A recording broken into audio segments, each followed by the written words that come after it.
नमस्कार, मैं हूं शैलेश और आज हमारे साथ है बीजेपी के युवा नेता, icon of new India, managing director of SIS group, mister Rituraj Sinha. Hi sir, welcome. धन्यवाद। You have a great professional career in Halifax bank in UK, फिर आप इंडिया वापस आए, क्यों? देखिए, मैं थोड़ा बैकग्राउंड आपको दे दूं। मैं मूलतः पटना में पला बढ़ा, डॉन बॉस्को स्कूल गया, दीघा में डॉन बॉस्को स्कूल है। उसके उपरांत 1990 के दशक में कुछ ऐसी परिस्थितियां बिहार में बनी कि कई सारे लोग बिहार छोड़कर पढ़ाई और रोज़गार के लिए बाहर गए। मैं भी उन्हीं में से एक था। दून स्कूल में, देहरादून में, जो एक प्रसिद्ध स्कूल है, राजीव गांधी जी वहाँ से भी पढ़े हैं, उस स्कूल में दाखिला हुआ, फिर 12वीं तक की पढ़ाई वहाँ की। उसके उपरांत मैं विदेश गया। ऐसा अवसर मिला, मैं इंग्लैंड में जाके मैनेजमेंट की डिग्री प्राप्त की। और उसके बाद, जैसा कि सभी युवा चाहते हैं कि अच्छी जगह रोज़गार करें, कुछ ऐसा करें, तो उसी प्रयास में एक बड़ा बैंक है, वहाँ पे काम किया, कुछ समय दिया वहाँ पे। और काम सीख ही रहा था उस समय। जो परिस्थितियाँ बनी, एक 9/11 9 नहीं, वो ओसामा बिन लादेन का जो एक हमला हुआ, वो जो world trade centre New York, 9/11 attacks, तो वो उस समय का 2001 की बात है। उस समय अचानक से हमने ये देखा कि जो हमारी घर की जो कंपनी, जो पिताजी ने शुरू की, एसआईएस, सिक्योरिटी क्षेत्र में जो काम करती थी, 9/11 के बाद ऐसा लगा कि इसके प्रोस्पेक्ट बहुत बदल गए हैं, क्योंकि विश्व स्तर पे सुरक्षा व्यवस्था मजबूत करने की चर्चा होने लगी। कैसे आतंकवादी घटनाओं का रोकथाम होगा, कैसे सरकार अपना क्या करेगी, और प्राइवेट बिजनेसेस अपनी सुरक्षा के लिए कैसे सीसीटीवी कैमरा, अन्य टेक्नोलॉजी और बाकी चीज़ों का प्रयोग करते हुए कैसे सुरक्षा व्यवस्था को सशक्त करेंगे। तो उससे एक आइडिया आया कि ये बिजनेस आने वाले भविष्य में एक महत्वपूर्ण भूमिका निभा सकता है भारत की इकोनॉमी में भी, और एक अच्छा रोजगार सृजन का काम भी, और अपने लिए पर्सनल ग्रोथ का काम भी, अवसर अच्छे बन सकते हैं। तो ये सब सोच के साथ में 2002 में वहाँ से अपना काम समेट के वापस भारत आया, और तब से पिछले 19-20 साल से यहीं लगा हूँ। अच्छा, थैंक यू। इस कोरोना संक्रमण काल में पूरी दुनिया इकोनॉमिक क्राइसिस से झेल रही है, आप भी एक मल्टीनेशनल कंपनी चलाते हैं, ऐसे आपसे हम जानना चाहेंगे किस तरह से आपने मैनेज किया इन संक्रमण काल में?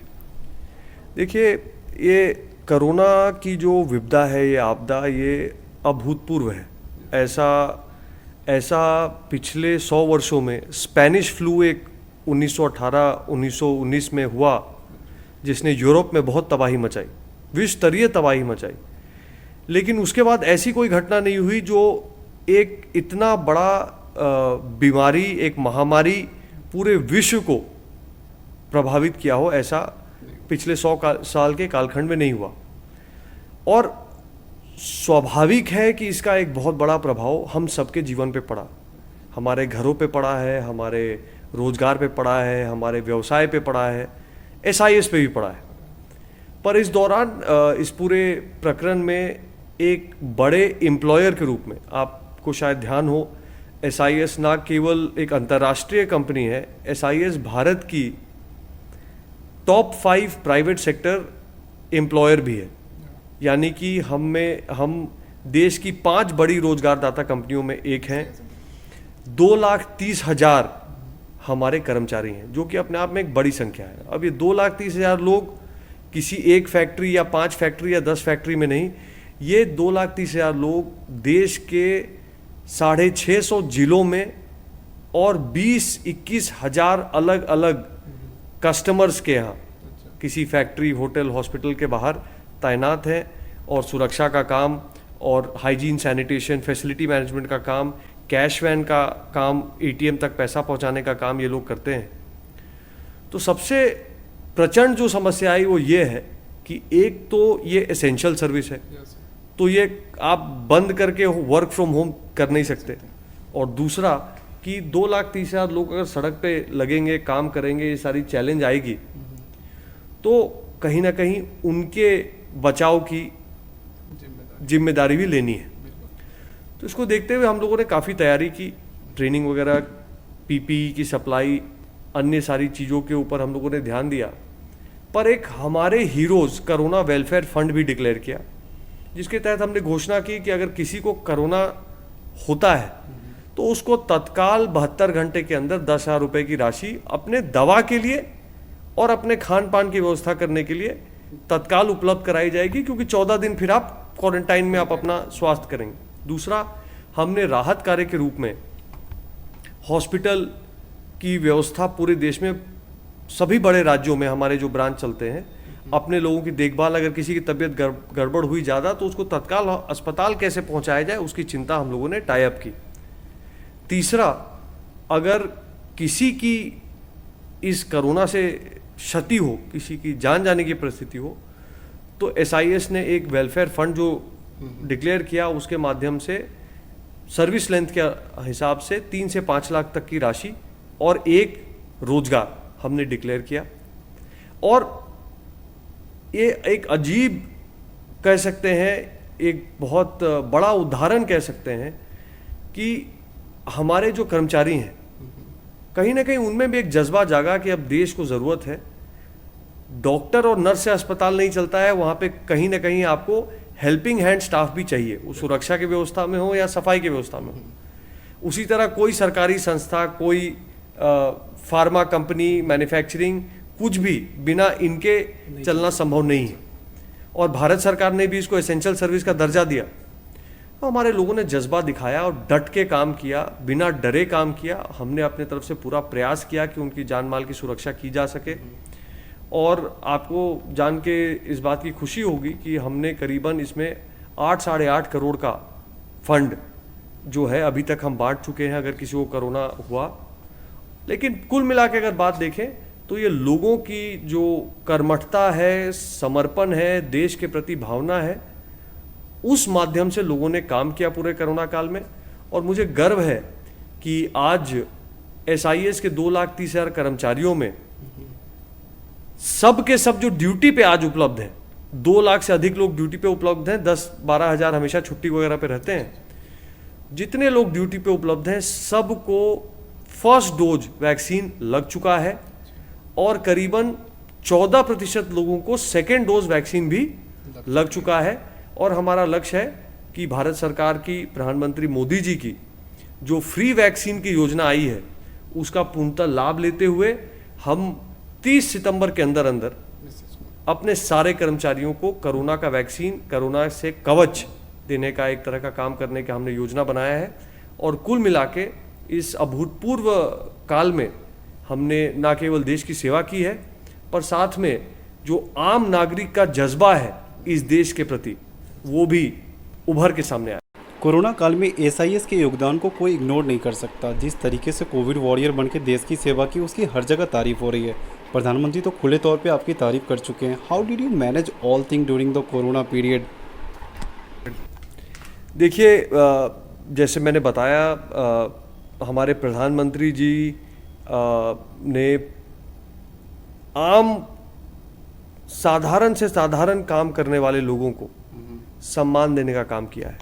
आपको ध्यान होगा कि वो छवि मेरे ध्यान से हटती नहीं कि कुंभ मेला लगा था और वहाँ पे जो सफाई कर्मचारी जो लगे थे उस पूरे क्षेत्र को साफ सफा रखने के लिए, उनके जाके प्रधानमंत्री जी ने पैर धोए थे।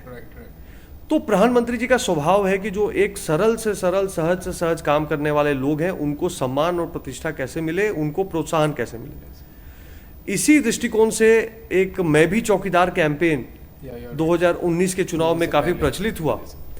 और उस समय भी आपको शायद ध्यान हो ना हो, मार्च 2019 होली का दिन था। प्रधानमंत्री जी ने लाइव संवाद देश के सुरक्षा गार्डों से किया। प्राइवेट सुरक्षाकर्मी जो चौकीदार हैं देश के, जो दिन रात लगे रहते हैं बैंक के बाहर, होटल के बाहर, फैक्ट्री के बाहर, ऐसे आम सरल लोगों से उन्होंने बात करने का काम किया। जब कोरोना का प्रकरण आया और ये बातें उभर के आई कि कहीं ना कहीं पुलिस चाहिए, लेकिन साथ में प्राइवेट सिक्योरिटी भी चाहिए, हमको डॉक्टर नर्स चाहिए, पर अस्पताल में सफाई के लोग भी चाहिए।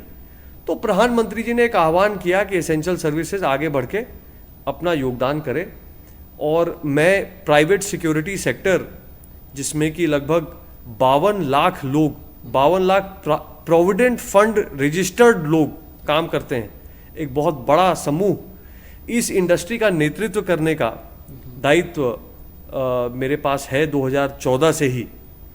और इस सेक्टर के चेयरमैन, इस एसोसिएशन के चेयरमैन के रूप में हम लोगों ने पूरे सेक्टर को एकजुट करने का काम, प्रधानमंत्री के आह्वान पे सबको जागरूक करने का काम, सबको प्रेरित करने का काम किया, और उसी की कहीं ना कहीं प्रधानमंत्री जी ने आगे बढ़ के प्रशंसा की। उसके लिए उनका बहुत धन्यवाद है। उन्होंने एक छोटे से प्रयास को इतना बड़ा स्वरूप दिया, अपने ट्विटर हैंडल से इसको सराहा, और देश के सभी प्राइवेट सुरक्षा कर्मियों को, सफाई में लगे लोगों को, हाइजीन सैनिटेशन, कैश लॉजिस्टिक्स में लगे लोगों को, और उनके सारे मैनेजर, उनके कंपनियों के ओनर्स, सबको प्रोत्साहन करने का काम किया। मैं उसमें एक एसोसिएशन के नेतृत्व करते हुए मैं सामने ज़्यादा आया, पर इसकी सराहना सही मायने से देखा जाए तो ये सराहना के हकदार जो हैं हमारे 52 लाख लोग हैं जो सड़क पे काम। अगर हम डेवलपमेंट की बात करते हैं सर, खासतौर पे बिहार के डेवलपमेंट की, तो आप बिहार को कहाँ पाते हैं? देखिए, बिहार का बहुत गौरवशाली इतिहास रहा है। बिहार बड़े बड़े जो हमारे इतिहास में जिन्होंने छाप छोड़ी है, ऐसे बड़े व्यक्तित्व बिहार से आए हैं। चाणक्य से चंद्रगुप्त तक, और सारे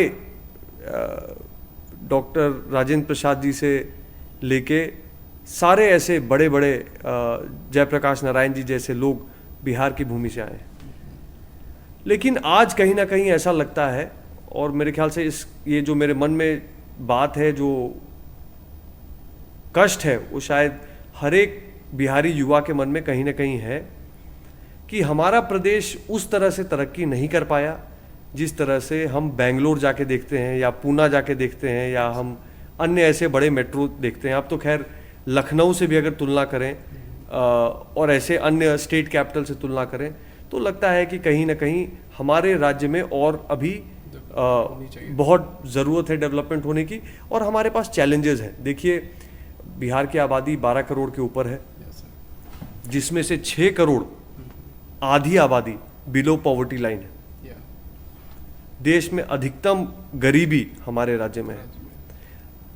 पूरे देश का जो औसत पर कैपिटा इनकम है, यानी कि एक व्यक्ति की औसत वार्षिक आय, इस देश में करीबन 1,50,000 के आसपास की है, देश का औसत है।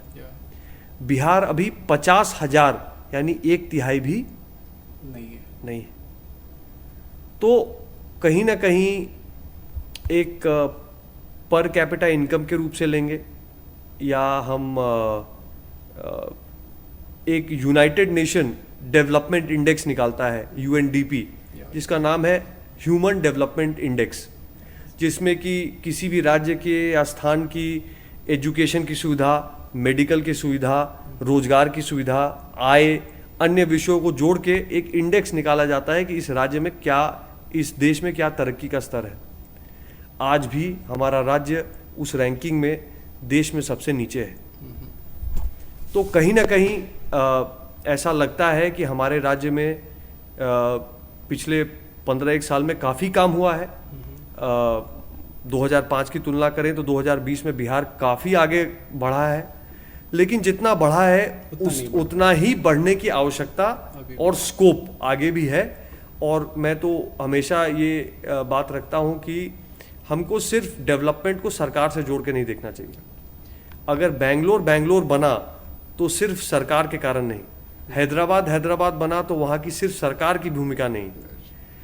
हर एक शहर जिसने कि एक बड़ी तरक्की करके दिखाई है, हर एक प्रदेश जिसने एक बड़ी तरक्की करके दिखाई है, वहाँ आम जन में, समाज में जागरूकता, युवाओं में जागरूकता, अपने प्रदेश को और सुनहरा और बेहतर बनाने की इच्छा प्रबल रूप से है। तो मैं तो अपने युवा भाइयों को हमेशा यही एक आग्रह करता हूँ कि हम बिहार की कमी को लेकर शिकायत न करें, बिहार की सूरत कैसे बदल पाएं, उस पर हमारा क्या योगदान हो, उसके बारे में हम थोड़ा ज़्यादा ध्यान दें। और मुझे पूरा विश्वास है कि बिहार में के युवा में जो मेधा है और जो काम करने का जुनून है, जिस तरह से बिहार के युवा जाके बड़े बड़े राज्यों में, विदेशों में, देश विदेश हर एक जगह, कंपनी से लेके अपने स्टार्टअप से लेके सरकारी तंत्र से लेके हर एक जगह अपना नाम रोशन कर रहे हैं, उसी जज्बे से बिहार में काम होगा तो बिहार में भी एक अमूलचूल परिवर्तन, बड़ा परिवर्तन आएगा। ऋतुराज सिन्हा की पॉलिटिक्स क्या है? Through a politics Rituraj Sinha करना क्या चाहते हैं? देखिए, लगभग 20 वर्षों से मैं एक्टिव हूँ कॉर्पोरेट लाइफ में, और ईश्वर की कृपा से, माता पिता के आशीर्वाद से, सभी जो हमारे साथ जुड़े हुए लोग हैं उन सब के सहयोग से कहीं ना कहीं हमने SIS को एक मुकाम पे पहुंचाया है। आज बिहार की इकलौती लिस्टेड कंपनी है जिसका अभी भी हेडक्वार्टर पटना में ही है। एक मल्टीनेशनल कंपनी है, बिहार की मल्टीनेशनल कंपनी, ऐसी कंपनी है जो बड़ा रोजगार देने का काम करती है। पर महत्वपूर्ण ये भी है कि 32,000 बिहार के लोगों को, 32,000 बिहार के लोगों को रोजगार देने का काम SIS ने किया है। ये 20 साल के कालखंड में बहुत कुछ पाया है, बहुत कुछ सीखा है, और कहीं ना कहीं जीवन में एक इच्छा है कि आगे जब भी कभी एक अवसर मिले तो समाज के बीच में काम करना है। समाज का दिया हुआ बहुत आशीर्वाद है और बहुत भगवान की कृपा रही है, लेकिन कुछ गिव बैक करने की इच्छा लेके, राजनीति सेवा के भाव से, राजनीति समाज के बीच सक्रिय होके अपना एक पहचान, अपना एक योगदान बना पाए, इस रूप से सोच बनाते हुए कुछ एक है मन में इच्छा। अब राजनीति एक ऐसा क्षेत्र है जहाँ पे आप खुद ज़्यादा प्लान नहीं करते, समय काल परिस्थिति ज़्यादा प्लान करती है आपके लिए। तो हम अपने रूप से छोटा बड़ा काम समाज के बीच में, अपने क्षेत्र में प्रयासरत हैं, और आगे जैसी भूमिका परिस्थितियाँ देती हैं उसके हिसाब से आगे बढ़ेंगे। हमारे इस चैनल के माध्यम से हम बिहारियों से कोई अपील या कोई संदेश देना चाहेंगे आप? देखिए मित्र, मुझे आज बहुत अच्छा लगा आपसे चर्चा करके, ये जान के कि आप खुद एक क्वालिफाइड जर्नलिज्म का आपने अच्छा डिग्री करने के उपरांत ये एक नई सोच और एक नया स्टार्टअप एक रूप से आपने किया, एक नए क्षेत्र में आपने कदम रखा। और मैं जितना आप जैसे युवाओं से मिलता हूँ, मुझे कहीं ना कहीं बहुत प्रेरणा मिलती है कि अपने प्रदेश में दम है कि लोग रिस्क लेके, अपने मेहनत से चैलेंज लेते हुए एक नए काम को आयाम दें, एक नए काम को स्वरूप दें, ये जज्बा है। तो मैं ये तो नहीं कहूँगा कि मैं कुछ बहुत बड़ा उपदेश या कोई सलाह किसी युवा को दे सकता हूँ। मैं एक आग्रह ज़रूर करूँगा कि बिहार के युवा में एक 20 साल से नहीं, 50 साल से एक बहुत बड़ा क्रेज़ है सरकारी रोजगार का। मैं यही आग्रह करूँगा कि जितना देश में युवा हैं, उतना कोई सरकार रोजगार सरकारी व्यवस्था में नहीं दे सकती है, और ये सब जानते हैं। हमको आवश्यक है कि हम रोजगार मांगने वाले की जगह रोजगार देने वाले बनने का प्रयास करें। बिहार के युवा में वो दम है, छोटा बड़ा ही सही, अपने जिला केंद्र पे अगर कोई अपना एक छोटा व्यवसाय शुरू करता है तो 10 लोगों के रोजगार की व्यवस्था करता है। अगर कोई दिल्ली आके अपना कोई स्टार्टअप करता है तो 50 लोगों की रोजगार की व्यवस्था करता है। और अगर एक कोई सुझाव अपने मित्रों को दे सकता हूं तो मैं यही कहूँगा अपने अनुभव से कि रोजगार दाता बनने के बारे में सोचें, एंटरप्रेन्योर बनने के बारे में सोचें। इसी में सबसे ज़्यादा सफलता भी है, इसी में सबसे ज़्यादा प्रतिष्ठा भी है, इसी में सबसे ज़्यादा समाज का कल्याण भी है। Thank you so much Rituraj sir, हमसे बात करने के लिए। धन्यवाद मित्र।